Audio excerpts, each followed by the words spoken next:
പങ്കെടുക്കുമെന്ന് ഭാരവാഹികൾ അറിയിച്ചു.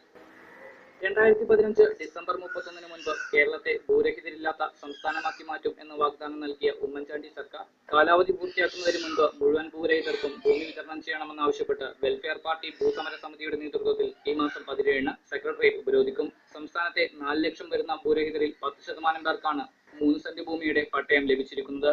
പട്ടയം ലഭിച്ചവരിൽ പകുതി പേർക്കും ഭൂമി ലഭിച്ചിട്ടില്ലെന്നും വെൽഫെയർ പാർട്ടി ഭാരവാഹികൾ പറഞ്ഞു. കോഴിക്കോട് ജില്ലയിൽ നിന്ന് 2500ഓളം പേർ ഉപരോധ സമരത്തിൽ പങ്കെടുക്കുമെന്നും രാഷ്ട്രീയ പാർട്ടിയും തെക്ക് വടക്ക് ജാഥ നടത്തിയപ്പോൾ പോലും ഈ ഒരു വിഷയം ഉന്നയിക്കാനോ കേരളത്തിലെ 5 ലക്ഷത്തോളം പേർക്ക് ഭൂമിയില്ല എന്ന സത്യാവസ്ഥ മനസ്സിലാക്കാനോ ശ്രമിക്കുന്നില്ല എന്നുള്ളതാണ് വെൽഫെയർ പാർട്ടി സങ്കടപ്പെടുന്ന ഒരു കാര്യം.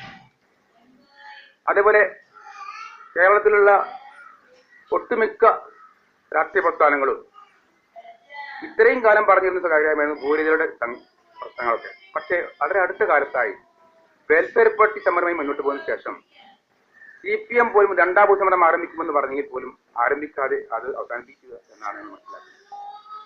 ഇപ്പോൾ ഇതാ ഈ ജാഥയിൽ എല്ലാ രാഷ്ട്രീയ പാർട്ടി ജാഥ നടത്തിയപ്പോൾ പോലും ഇങ്ങനെ ഒരു ആവശ്യം കേരളത്തിലെ 5 ലക്ഷം ഭൂരഹിതർക്ക് ഭൂമി നൽകും എന്നൊരാവശ്യം ഉന്നയിക്കാനോ സംസ്ഥാന ഗവൺമെന്റ് അവസാനത്തെ ബജറ്റിൽ പോലും വാരിക്കോരി കൊടുത്ത ബജറ്റിൽ പോലും ഇങ്ങനൊരു ആവശ്യം കൊടുക്കേണ്ടി വരില്ല എന്ന് ഉറപ്പിച്ചാൽ പോലും അവർക്ക് പ്രഖ്യാപിക്കാവുന്ന ഒരാവശ്യം പോലും പ്രഖ്യാപിക്കാൻ പോലും ധൈര്യം കാണിച്ചില്ല എന്നുള്ളത് ഇത്തരം ആളുകളെ വല്ലാതെ അവഗണിക്കുന്ന